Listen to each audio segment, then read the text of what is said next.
So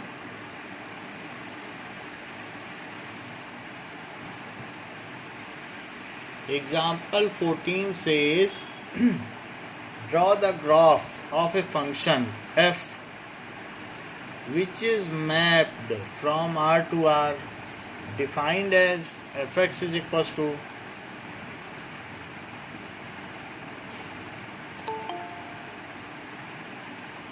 fx is equals to x cube. तो ये हमें फंक्शन दिया गया है और साथ ही साथ इसका डोमेन और रेंज भी बतानी है। तो जो फंक्शन है x और fx ही y होता है क्योंकि वो आउटपुट होता है। तो 0 पे 0, 1 पर 1, -1 पे कितना होगा राजदीप, अमांशी?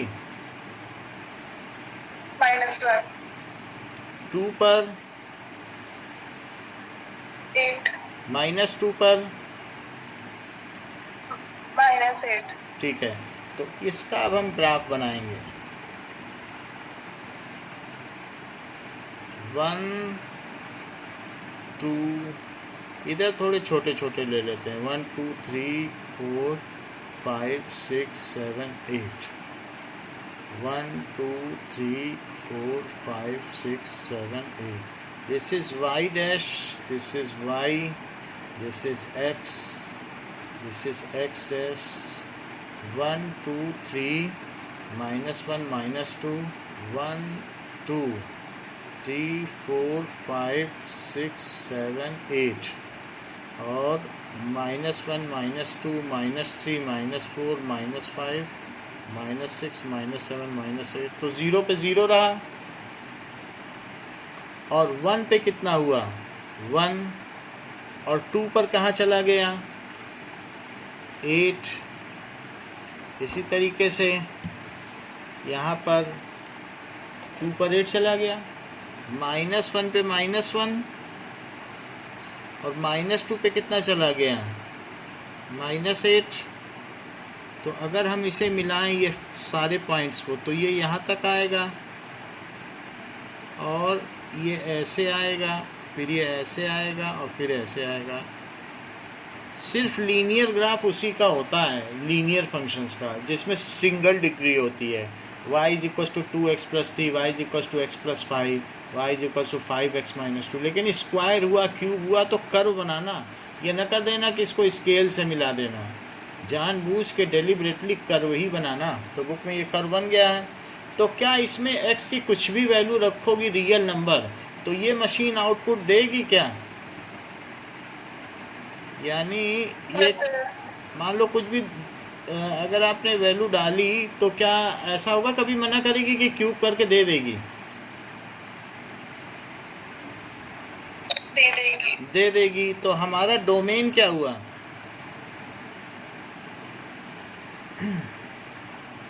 रियल नंबर हो गया। रियल नंबर में आप चाहें तो इसे ऐसे भी लिख सकती हैं, -∞ to ∞ भी लिखा जा सकता है। रेंज क्या हो गई? क्या ये निगेटिव वैल्यू भी देने की क्षमता रखती है? Yes sir. तो इसलिए इसकी रेंज क्या हो गई R।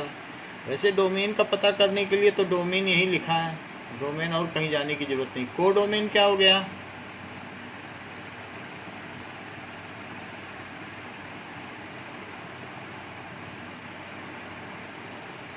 को डोमेन बताइए। Real number. हाँ, तो इस तरीके से ये हमारा ग्राफ बन गया। fx is equal to x cube. ये भी एक पॉलिनोमियल फंक्शन है क्योंकि x क्यूब है। इसके पहले हमने x स्क्वायर का बनाया था, वो भी एक पॉलिनोमियल फंक्शन था। तो ये x स्क्वायर है, ये पॉलिनोमियल फंक्शन है। ठीक है, तो इसके पहले मैंने 1/x का भी आपको सिखा दिया जो कि एक रेसिप्रोकल फंक्शन है। तो ये रेसिप्रोकल फंक्शन का था। क्या आप सिर्फ इस ग्राफ को देख के इसका डोमेन बता सकती हैं?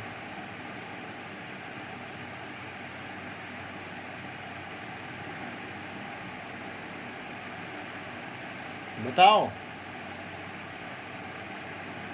Real number. रियल नंबर तो ठीक है, 1/0 डालो, डाल दिया 0। 1/x है ना, y is equal to 1/x। क्या मिला?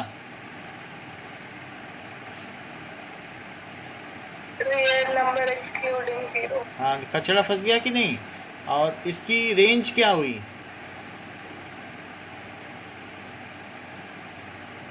ये कभी भी आपको 0 देगा, और क्या डालोगी तो No, 0 sir. देगा? The real number excluding 0. हाँ, Range. तो यही चीज़ है। डोमेन में इस बात का खास ध्यान रखना कि जब इस तरीके के फंक्शन पूछे जाएं तो डोमेन में से 0 हटा देना, नहीं तो नई मशीन खराब हो जाएगी। अब देखो, we will see algebra of real functions.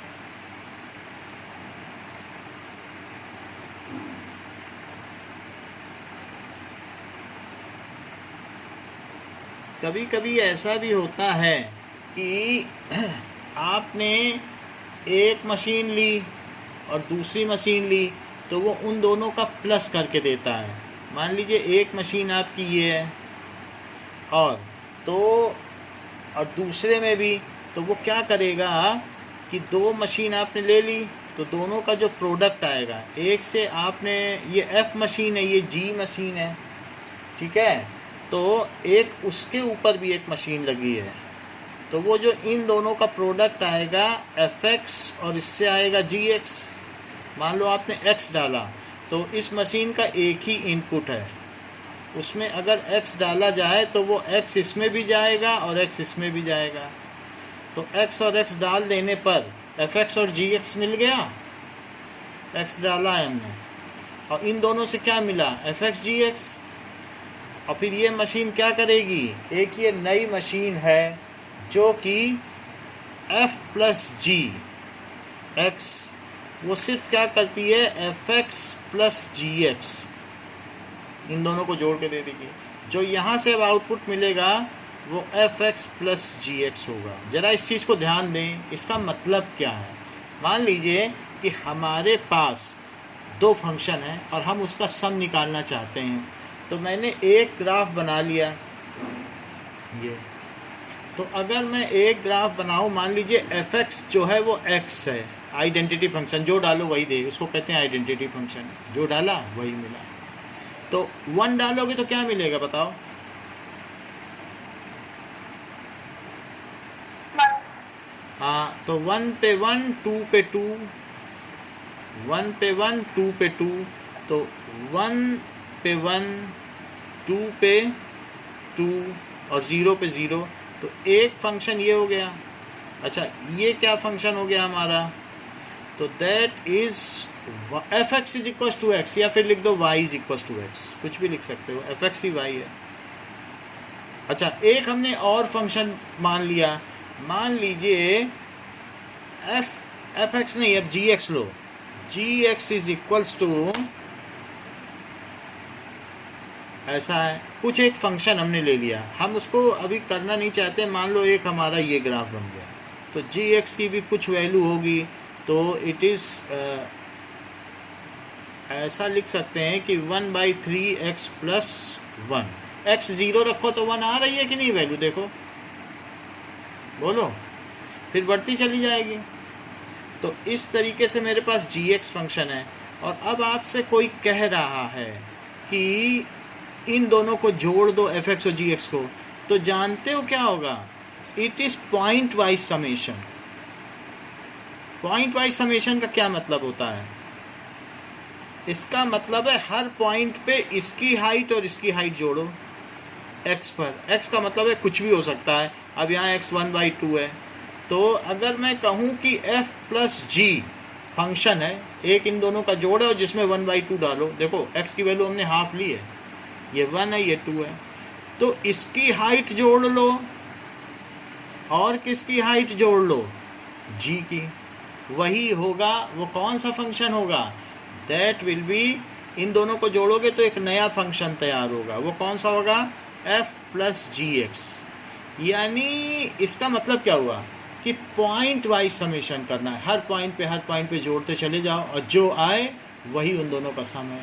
That mean sum of, what is the addition of 2 real numbers, so addition of 2 real numbers को क्या कहा जाएगा कि sum of 2 functions, value of sum of 2 functions is sum of value of two function. ज़रा फिर से देखो कि पॉइंट वाइज समेशन होगा, कहीं भी लोगे तो जी एक्स और एफ एक्स का उस जगह पे जोड़ते चले जाओ, जो वैल्यू आए उससे नया ग्राफ बना लो, उसको कहते हैं पॉइंट वाइज। ये ग्राफिकल रिप्रेजेंटेशन से मैं समझा रहा हूँ, और ये एक मशीन वाले रिप्रेजेंटेशन से समझा रहा हूँ कि दोनों फंक्शन का सम क्या होगा, दोनों इंडिविजुअल वैल्यू का सम। समझ में आई बात कि नहीं? जैसे कि दो भिखारियों को एक कटोरा दे दिया गया और शाम को जब दोनों का पैसा आया तो जोड़ लिया गया, तो इट इज़ दोनों का टोटल जो गेन हुआ, जो उनका मालिक है, that is the individual gain का sum. So first is addition of two real number. पहली अलजेब्रा क्या है कि if addition of two real number, so if f is a function from x to r, दोनों का domain same होना चाहिए, यानी उसमें वो भी डिफाइन होना चाहिए और उसमें वो भी डिफाइन होना चाहिए। ये नहीं कि एक पे आप उठाने चलो दूसरा दिख ही नहीं रहा वहाँ पे, तब बात बिगड़ जाएगी। दोनों के डोमेन से आउटपुट मिलना चाहिए, तभी तो हर जगह जोड़ पाओगे। तो f is from x to r, और यही डोमेन g का भी हो, g is from x to r b any functions, and x जो है वो रियल नंबर का सबसेट है, यानी इसी का एक पार्ट है, where x is the subset of real number. So then f plus g x, ठीक है, is equals to f x plus g x. ये देखो, तो ये क्या है, इट इज सम ऑफ, ये value of sum of function is sum of value of function. तो दैट इज वैल्यू ऑफ, किसकी वैल्यू, सम ऑफ फंक्शंस।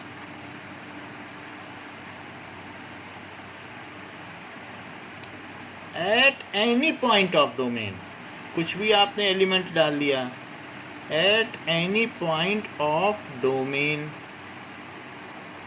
फिर से देखो, इसकी हाइट देख लेना, ये बिल्कुल उसी के बराबर होगी जो इन दोनों का जोड़ है। इन छोटे छोटे वालों को जोड़ लो, ये 2 है, ये 3 है, तो ये 5 आ जाएगी। तो फिर से देखो, वैल्यू ऑफ किसी पर x ले लो, ये तो value of sum of function is sum of value of function. क्यों? क्योंकि ये क्या है, ये f(x) है, ये क्या है, ये g(x) है, तो f(x) प्लस g(x) कर दो तो ये है सम ऑफ वैल्यू ऑफ फंक्शन। जरा देखो, इट इज f(x) और प्लस g(x). तो फिर से देखो, value of sum of function is sum of value of function. So value of sum of function at any point of domain, तो domain के किसी भी बिंदु पर जो फलन का कुल मान होगा, value of sum of function at any point of domain is, ये किसके इक्वल होगा, it is equal to sum of value of function. जरा इस चीज को रिपीट करो Amansi. Value of sum of functions at any point of the domain is equal to sum of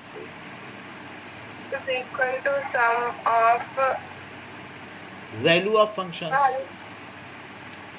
जरा देखो, मान लीजिए कि हमारे पास दो फंक्शन हैं। कौन कौन से फंक्शन हैं?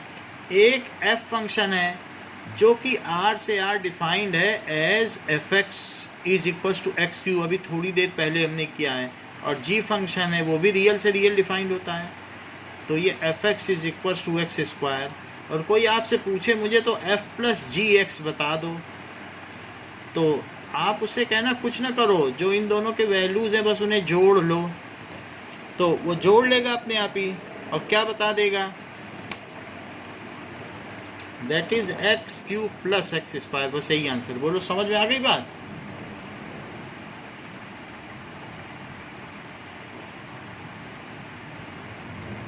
अगर सम ऑफ फंक्शन की वैल्यू पूछे तो उनको क्या कह सकते हो कि value of sum of function is sum of value of function. फिर से रिपीट करो। Value of sum of function is the sum of values of function. बिल्कुल ठीक है। फॉर ए कॉमन डोमेन, ये ध्यान रखना। सो it is the second point, subtraction. Subtraction में भी यही बात है, ग्राफिकली भी समझी जा सकती है कि f is from x to r and g is from x to r, ठीक है। And where x real number के अंतर्गत ही है, it is a subset of real number.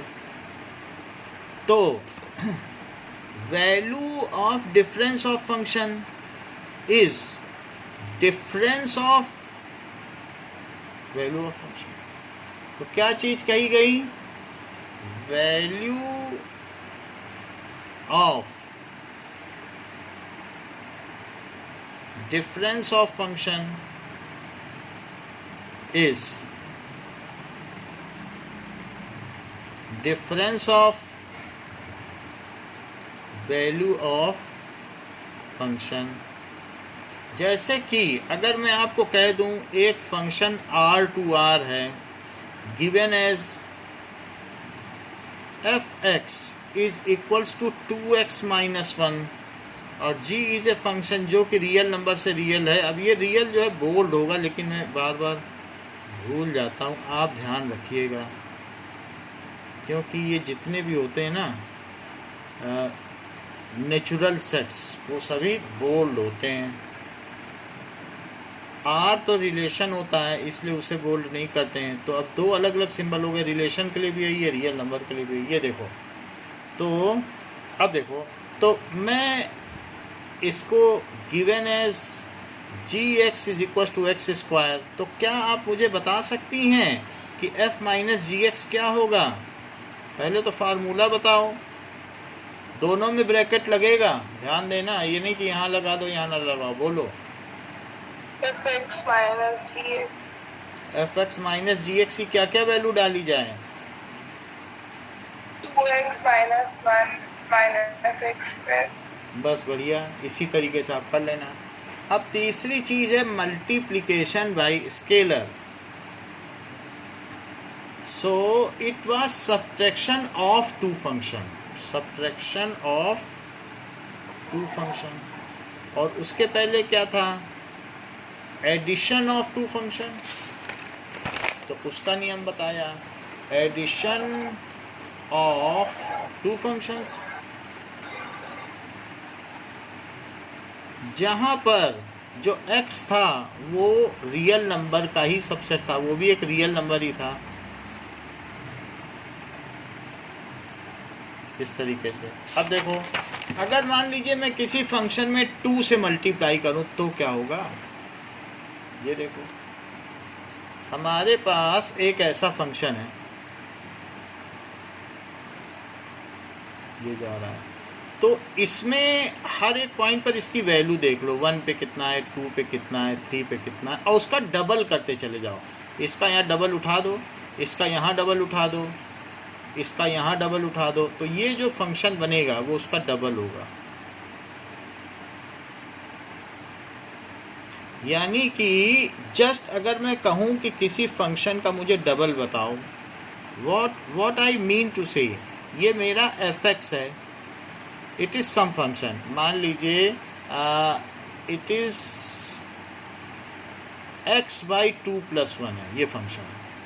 तो अब मैं चाहता हूँ कि एक ऐसा फंक्शन मुझे बताया जाए that is equals to α(x) चाहता हूँ, यानी 2f फंक्शन चाहता हूँ। 2f(x) क्या होगा? 2f(x), तो उसके लिए कुछ ना करना, 2 बाहर निकाल लेना और f(x) हर पॉइंट पे डबल, जितना ये है उतना ये है, जितना ये है उतना ये है, पॉइंट वाइज डबलिंग। बोलो, बात समझ में आ गई? Yes sir. सो इस तरीके से मल्टीप्लिकेशन बाय स्केलर।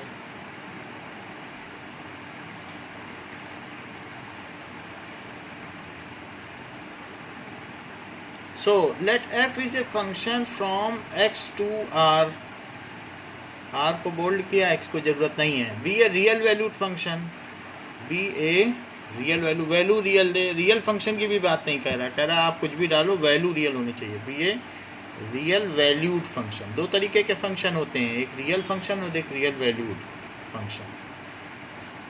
क्या किसी रियल वैल्यूड फंक्शन का एग्जांपल बता सकती हो?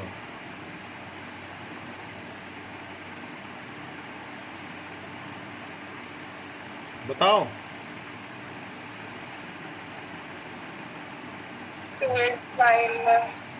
2x माइनस कहाँ, f x is equal to x square, root -1 डालो तो स्क्वायर करके -1 दे दे, हमने सिखाया नहीं है? बोलो। हाँ, so it is a real valued function and we multiply by scalar.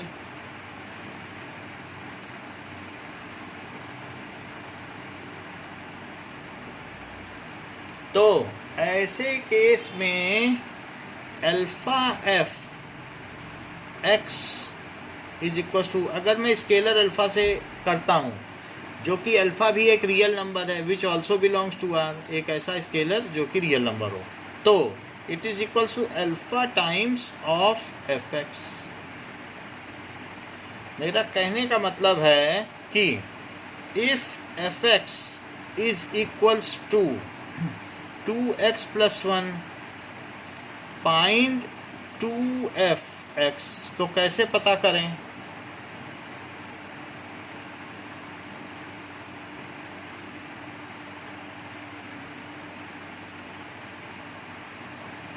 बोलो, सहमत हो? Do you agree with it? चलो, now fourth is multiplication of two real functions.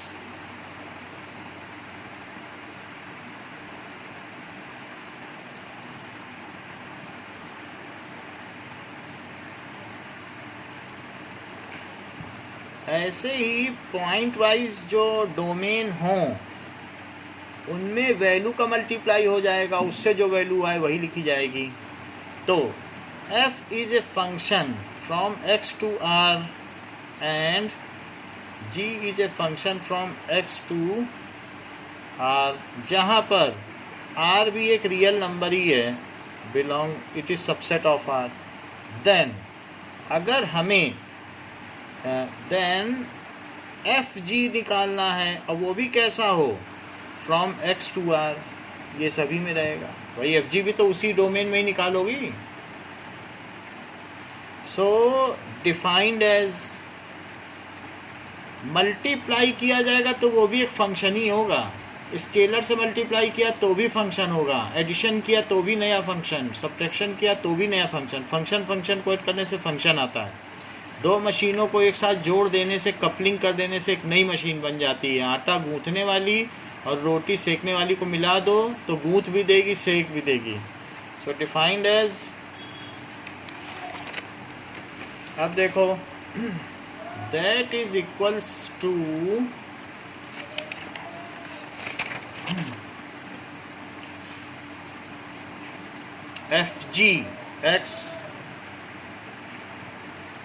fgx, it is equals to fx into gx। जैसे मान लो कि हमारे पास दो function हैं, ऐसे ऐसे जा रहे हैं, एक की वैल्यू 2 है और उसी पर एक की वैल्यू 3 है। अब मुझे इन दोनों का प्रोडक्ट करना है। एक एफ फंक्शन है, f x is equal to something, मान लीजिए x + 1 ले लिया, और जी एक्स है तो x + 2 ले लिया, तो मान लीजिए 1 पे इसकी वैल्यू है तो 1 + 1 2 हो गई, 1 पे इसकी वैल्यू 3 हो गई।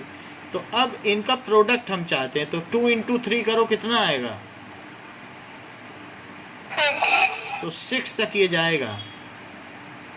और फिर इसी तरीके से हर पॉइंट पे प्रोडक्ट करो, इसका इसका इसका इसका, और जहाँ जाए जाने दो, तो जो फंक्शन मिलेगा, चूँकि हम पॉइंट वाइज प्रोडक्ट कर रहे हैं, सो इसलिए f.gx is equals to fx into gx।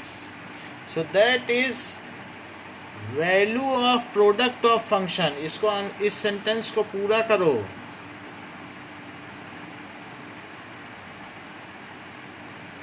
Value of product of function is the product of values of function. Product of values of functions, यानी कि अगर हमारे पास एक फंक्शन दिया है जो r टू r है और defined as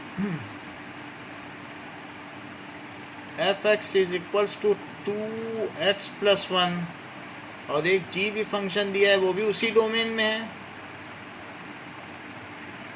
given as gx is equals to x². तो मैं अब इसमें f.gx कैसे निकालूं?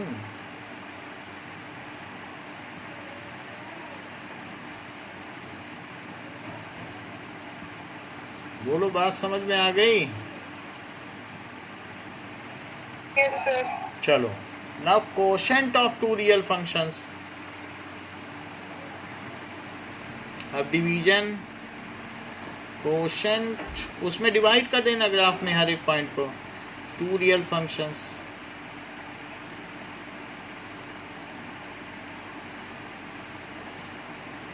so if f is a function from x to r and g is a function also in same common domain and there is a need to divide, then f by g,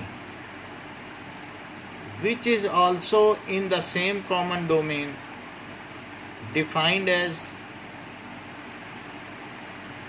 f by gx, it is equals to fx by gx, बशर्ते नीचे की चीज़ zero नहीं होनी चाहिए, नहीं तो बात undefined हो जाएगी, कुछ भी हाथ नहीं लगेगा. यानी जो gx है वो ज़ीरो नहीं होना चाहिए. So in this way that is quotient के बारे में बात की गई. अब देखो, ओके नाउ, तो ये quotient of value of quotient of two real valued function या two function, value of quotient of two function is quotient of value of two function. is quotient का मतलब डिवीजन होता है of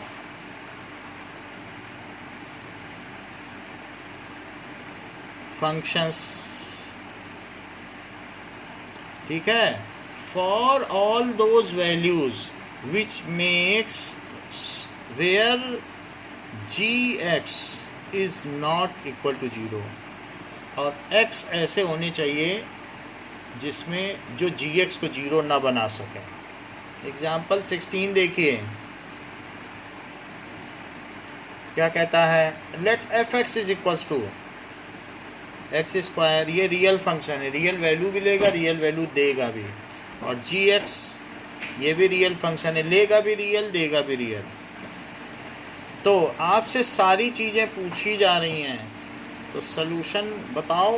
f प्लस gx क्या होगा?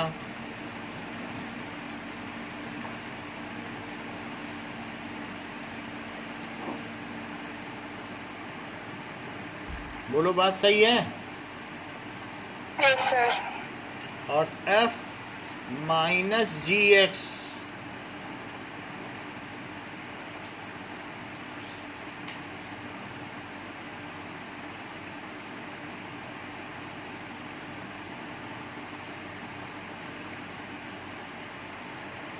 इसी तरीके से एफ जी दोनों पे ब्रैकेट लगेगा.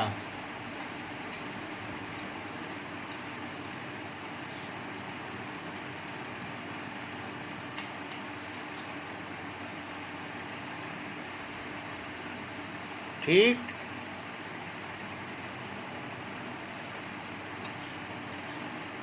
that is fx by gx. So it is कितना हो जाएगा, x square by 2x plus 1। लेकिन यहाँ x क्या वैल्यू नहीं ले सकता बताओ, x को क्या रखने से गड़बड़ हो जाएगी,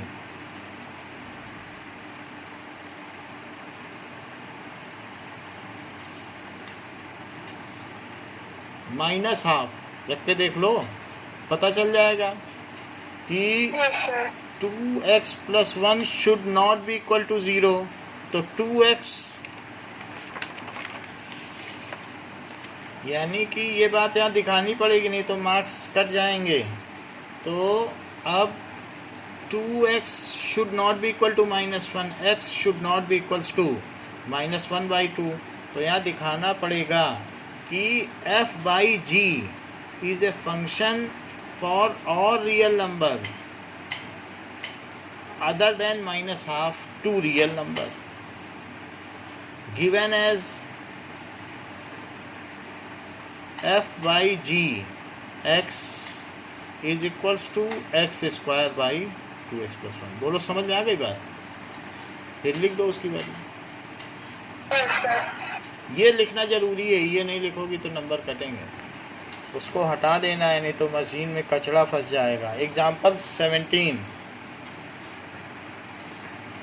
देखो, एग्जाम्पल 17 क्या कहता है कि f(x) is equals to,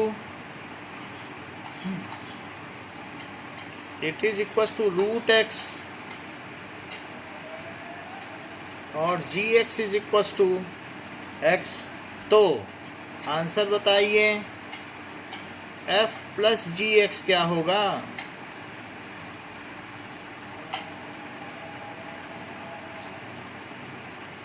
√x plus x। चलो तो फिर f माइनस gx क्या हो जाएगा, √x माइनस x। ये ठीक है। So f dot gx will be equal to x √x। ठीक है, वैसे तो √x इंटू x पहले लिखो, फिर x √x भी लिख सकती हो, या x की पावर ½ और 1 है तो 3/2 भी लिखा जा सकता है। अच्छा, f/gx इज इक्वल्स टू,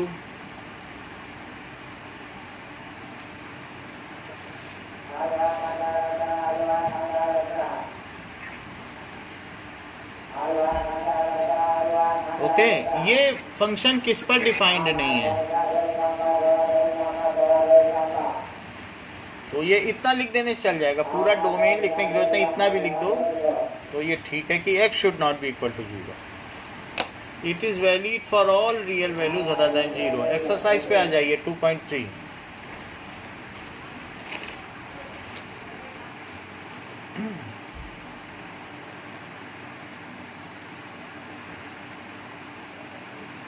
पहला सवाल देखें, बताइए determine which are the relations are functions, और उसकी डोमेन और रेंज भी बताओ। पहले सवाल में बताओ, क्या ये फंक्शन है?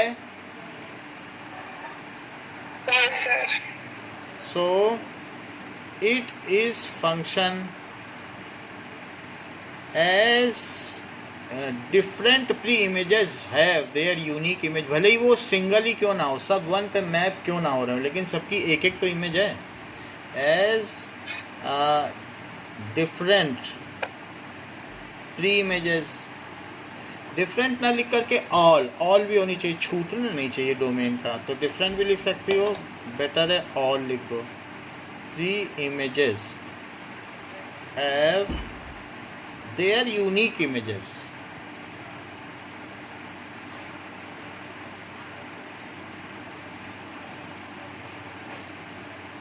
अच्छा ये बताओ कि कभी कभी ऐसा भी फंक्शन हो जाता है, f is a function from R to R, जहाँ पर given as f(x) is equals to 1, x कुछ भी डालो y 1 ही आ रहा है, जरा चेक कर लो। तो अब इसमें इन्होंने क्या डाला, 2 डाला, 5 डाला, 8 डाला, 11 डाला, 14 डाला, 17 डाला, और क्या सबकी मैपिंग में 1 आ रहा है?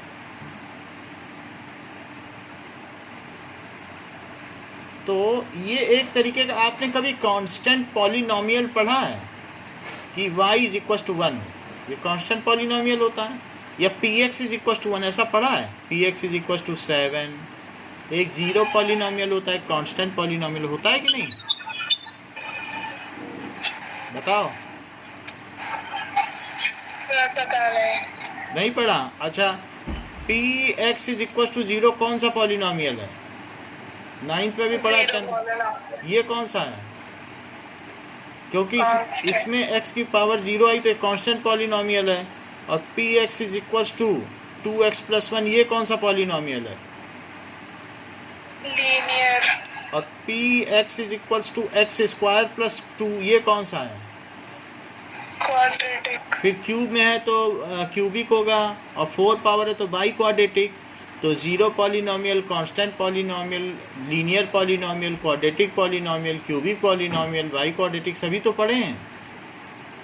Yes sir. तो ये कौन सा पॉलिनोमियल हुआ जो x के कुछ भी डालने पे 7 दे रहा है? कांस्टेंट। कांस्टेंट पॉलिनोमियल है, तो ये एक कांस्टेंट पॉलिनोमियल है, हमें पहचानना चाहिए।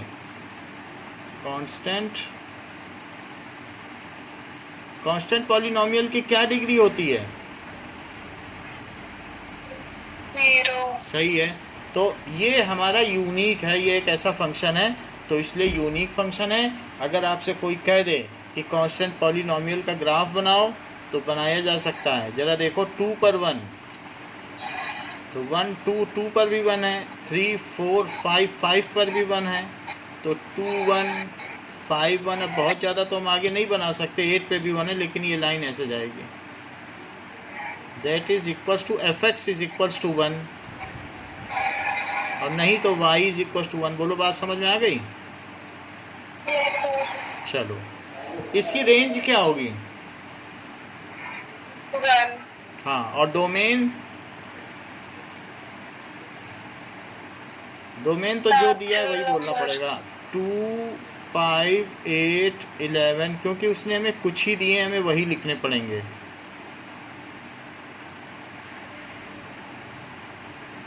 ये चीज है। ओके, सेकंड का पता करो, तो इसको हमने फंक्शन बोल दिया है। सेकंड का देखो, फंक्शन 2 1 4 2 6 3 8 4 10 5, हाँ ये भी फंक्शन है। So distinct pre images have distinct images, unique images. Distinct pre-images have their unique images.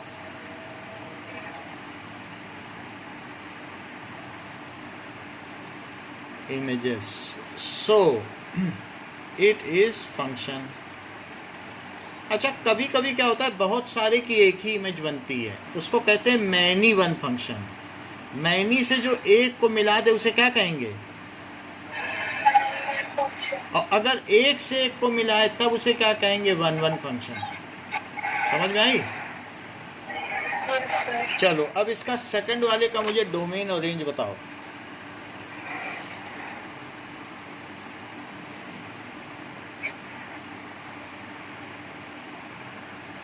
Domain 2 4 6 8 10 12। Range 1 2 3 4 5 6 7। ये हो गया। ओके, नाउ थर्ड बताइए।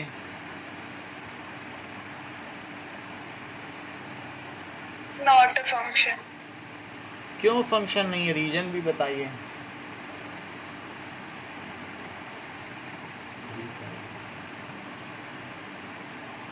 बोलो। One has pre-image, one has 2 images and domain. हाँ, so pre-image 1 element of domain has two images in codomain.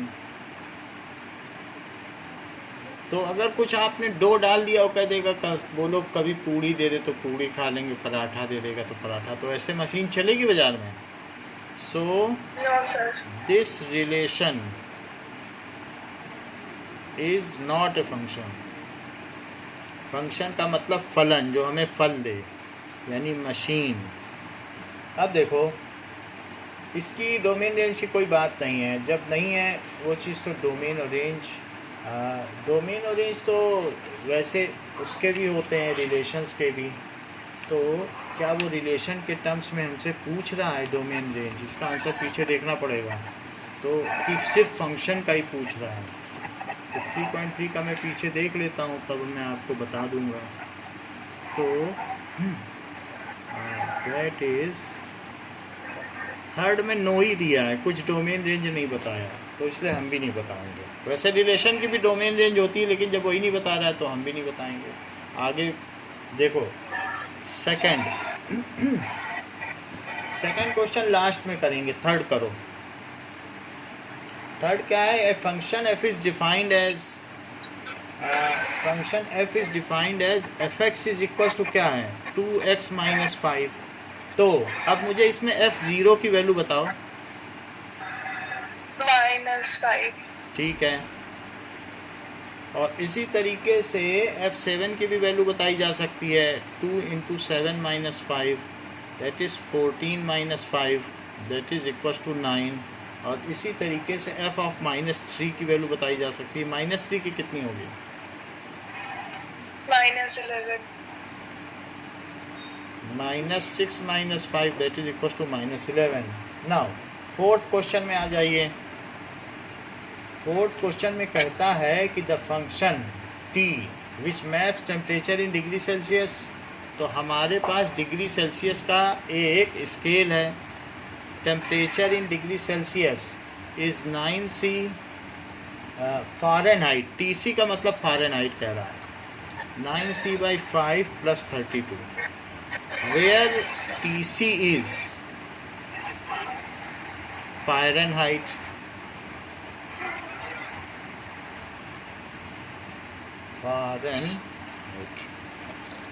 तो ये Fahrenheit में.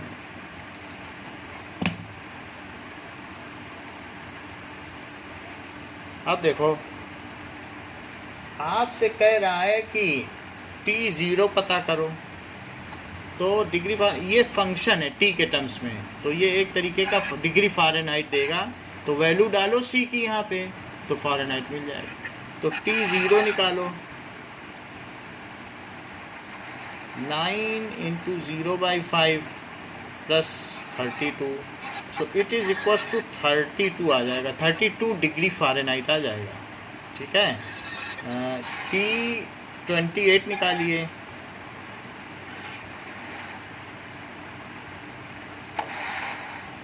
तो क्या होगा?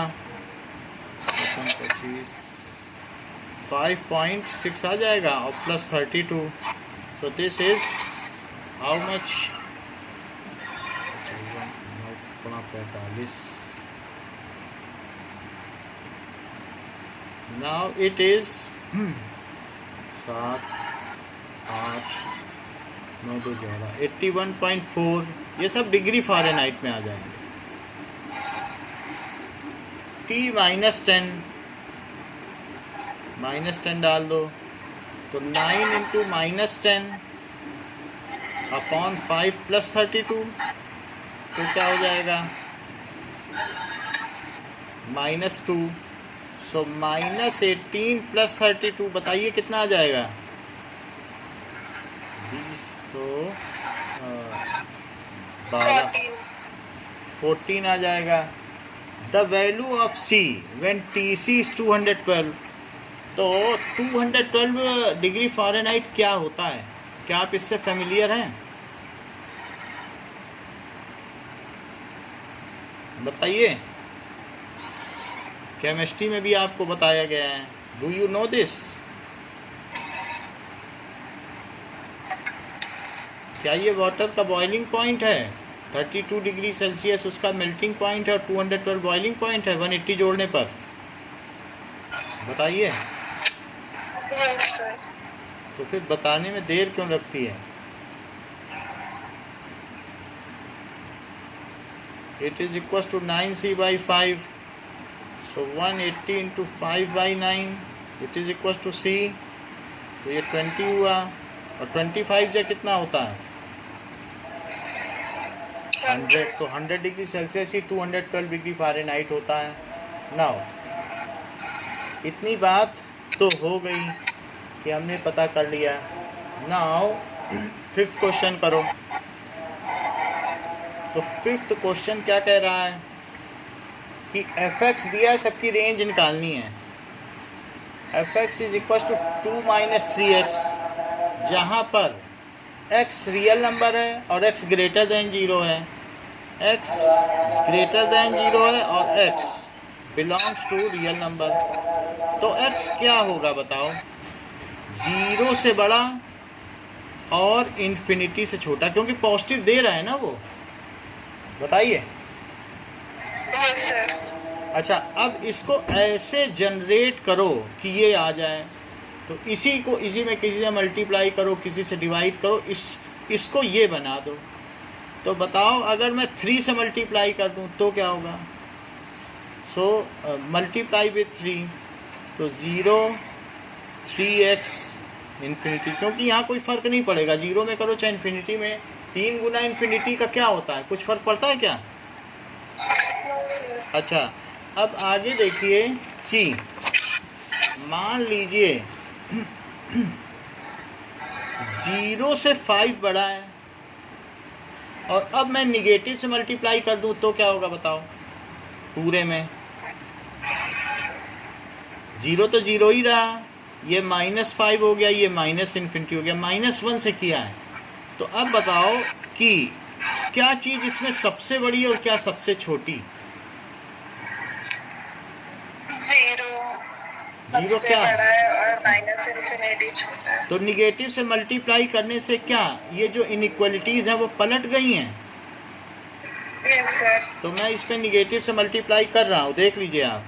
सो -3x ये 0 रहा, ये माइनस इन्फिनिटी रहा और ये सब पलट गई हैं।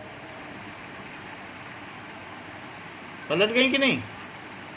Yes, but sir. पलट जाने के बाद भी नियम ये है कि सबसे छोटी चीज़ लेफ़्ट में लिखी जाए। तो मैंने उनके नियम का लिहाज करते हुए इसे लेफ़्ट में लिख दिया। 0 अभी भी सबसे बड़ा है, लेकिन सबसे छोटी चीज़ तो लेफ़्ट में लिखी गई। अब सब में 2 जोड़ दो, एडिंग 2, तो माइनस इन्फिनिटी प्लस 2 -3x + 2 और 0 + 2। तो ये तो माइनस इन्फिनिटी हो गया, ये -3 + 2 हो गया और ये 2, ये चीज़ हो गई। तो अब इससे क्या पता चला? 2 जोड़ना था तो मैंने क्या किया, 2 ऐड किया। सो दिस इज 2 - 3x हो जाएगा। 2 - 3x, जैसे कि हम fx भी कह सकते हैं। क्या यही पूछा गया है? 2 - 3x ही तो fx है, चेक कर लो। तो ये 2 हुआ और ये माइनस इन्फिनिटी हुआ, तो यही रेंज हो गई। अब तो रेंज क्या हो गई? माइनस इन्फिनिटी से 2 तक, और 2 भी शामिल नहीं है। यानी जो हमारी रेंज है, आप यहाँ दिखा सकते हैं कि 2 शामिल नहीं है। तो 2 फिर 1 फिर ये 0 फिर -1 ऐसे चलता चला जाएगा। तो 2 नहीं शामिल है और बाकी सब कलर कर दो। ये है रेंज। 2 को होल बना दीजिए, डॉटेड। समझ में आ गई बात? तो रेंज दिखाने का ये भी एक तरीका बनता है। अब नेक्स्ट देखो, सेकंड, x रियल नंबर है, कह रहा है x बिलोंग्स टू R। तो अब बात अलग हो गई। x कहाँ से कहाँ तक हुआ? माइनस इन्फिनिटी से इन्फिनिटी तक हुआ, और हमें तो x² + 2 चाहिए। तो अगर मैं एक्स स्क्वायर कर दूं तो वो कहाँ से कहाँ तक होगा?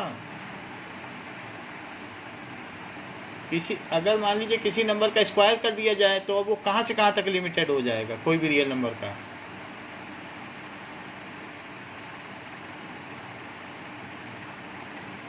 किसी भी रियल नंबर का स्क्वायर करो, -2 का स्क्वायर करो, 0 to infinity. जीरो शामिल होगा क्या उसमें?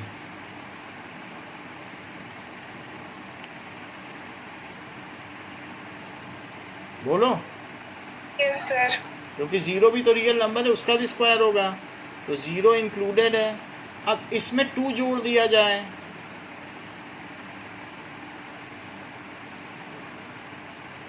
और इन्फिनिटी में भी 2 जोड़ दिया जाए, तो इट इज fx, और ये 2 हो गया। और दूसरी तरफ क्या हो गया बताओ? इन्फिनिटी। तो रेंज क्या हो गई? 2 शामिल और इन्फिनिटी। बोलो, समझ में आ गई? रेंज को अगर आपको नंबर लाइन में दिखाना है तो 1 2 3 और ये इन्फिनिटी है और ये माइनस इन्फिनिटी है, तो 2 को शामिल करते हुए आगे बढ़ जाओ, ये सब कलर कर दो। इसका एडिशनल इम्पैक्ट पड़ता है टीचर को। समझ में आ गई बात? Now x is a real number, तो x कहाँ से कहाँ तक है? क्या x ही fx है? Identity function. किसी मशीन में x डाल दो और वो x ही दे दे, तो क्या उस जो चीज़ डाली है क्या उसकी आइडेंटिटी चेंज हुई कि वही मिल गया? वही मिल गया। तो इसलिए इस तरीके के फंक्शन को कहते हैं आइडेंटिटी फंक्शन या आदर्श फलन। तो fx की भी इन्फिनिटी से माइनस इन्फिनिटी हुई, तो इसकी रेंज क्या हुई?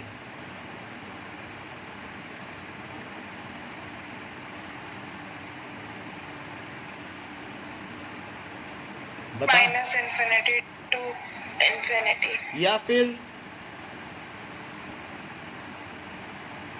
Real number. हाँ, इस तरीके से आपने देखा। Now we will see that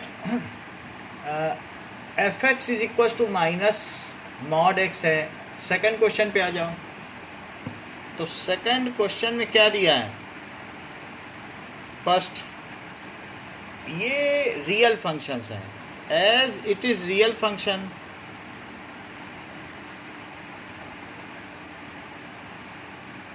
तो x की वैल्यू कहाँ से कहाँ तक हुई? अच्छा, मॉड फंक्शन क्या होता है? अगर मान लो किसी में -3 आ रहा है तो कह रहा है तुम तो निगेटिव हो, एक निगेटिव मुझसे भी लेते जाओ। निगेटिव को निगेटिव दे देगा, प्लस है तो कहेगा आप निकल जाइए, आपका सम्मान है। बात समझ में आई? तो चाहे निगेटिव हो चाहे पॉजिटिव हो, उसको वो क्या बना देता है? पॉजिटिव। हाँ, तो अगर मैं मॉड x करूं तो उसकी वैल्यू कहाँ से कहाँ तक जाएगी? क्या वो 0 को भी जाने देगा? जाने देगा, सबको जाने देगा, सारी रियल वैल्यूज को, लेकिन पॉजिटिव बना के छोड़ देगा।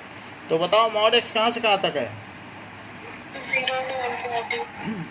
0 to इन्फिनिटी। क्या 0 शामिल है? Yes, sir. अगर मैं माइनस से मल्टीप्लाई कर दूं तो क्या होगा? क्या साइन बदल जाएंगे? Yes, sir. क्या माइनस मॉड x ही fx है? क्वेश्चन में देखो, ठीक है। और बाकी लिखने के लिए छोटी वैल्यू इधर लिखी जाएगी और बड़ी ऐसे।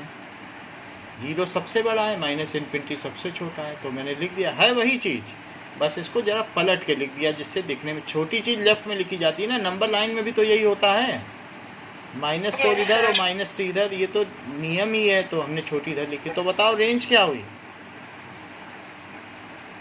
-infinity to 0. और 0 इंक्लूडेड है, तो ये सेमी ओपन इंटरवल हो गया। अच्छा, वो कहता है इसकी डोमेन भी बताओ, तो डोमेन भी बताइए क्या हुई? Real number. अच्छी बात है। चलिए, तो हम इसका सेकंड क्वेश्चन करते हैं। सेकंड क्वेश्चन क्या बोल रहा है?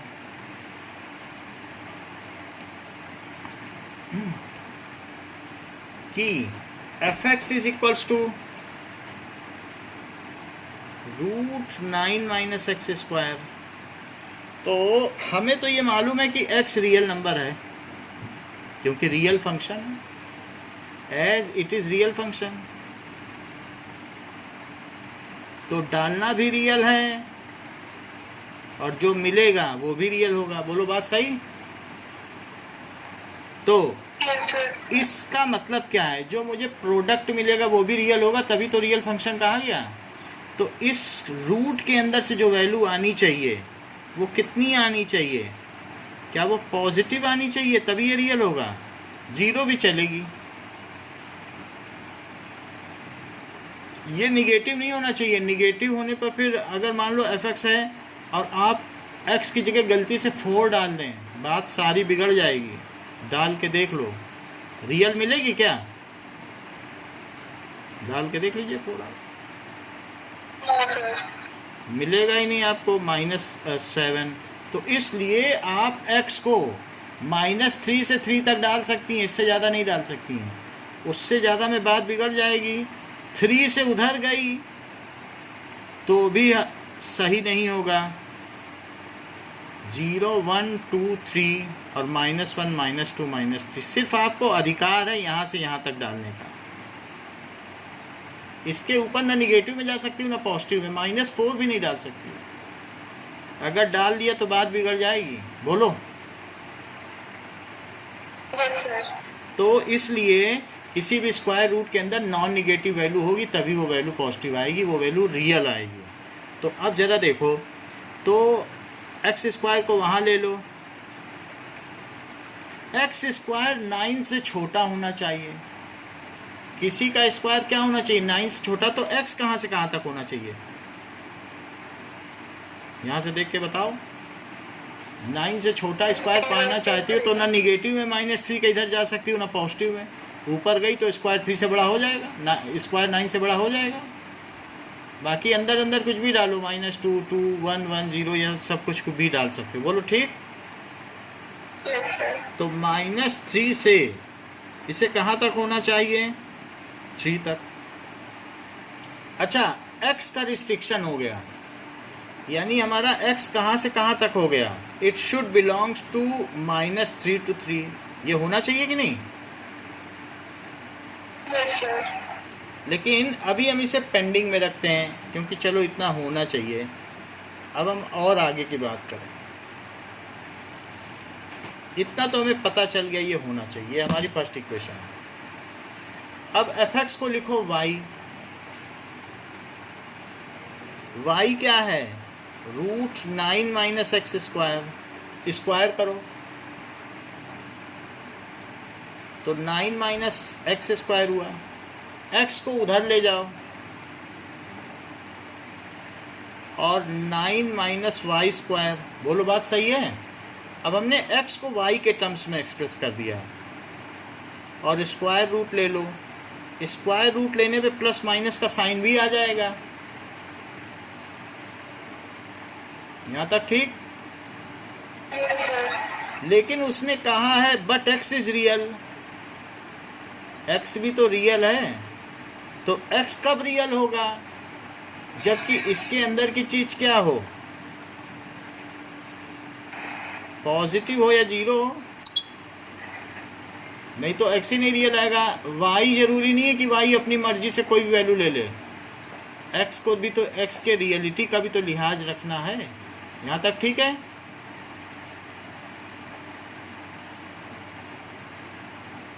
तो y स्क्वायर को किससे छोटा होना चाहिए?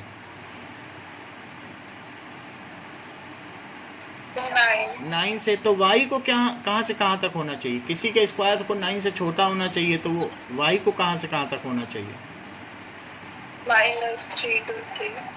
-3 to 3। ये हुई हमारी फर्स्ट इक्वेशन, और ये सेकंड हुई और ये थर्ड हुई। अच्छा, अब जरा देखो, ये कह रहा है कि y पॉजिटिव होना चाहिए, क्योंकि रूट से कभी निगेटिव निकलता है क्या?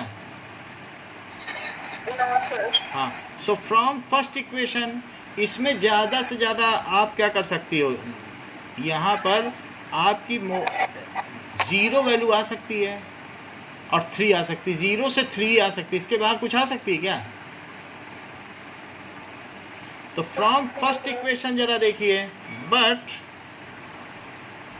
From equation 1 y is always positive, 0 भी हो सकता है पॉजिटिव है।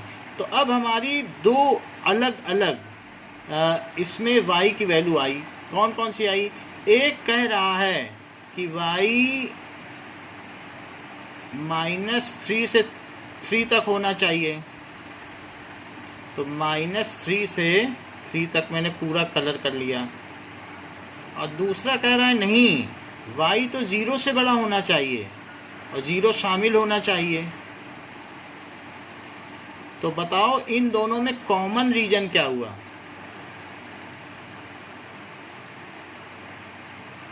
0 to 3.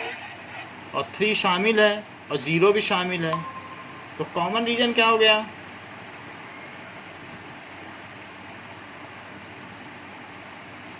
क्योंकि दोनों इक्वेशन सेटिस्फाई होनी चाहिए ना। सो y should belong from 0 to 3, यही रेंज हो गई।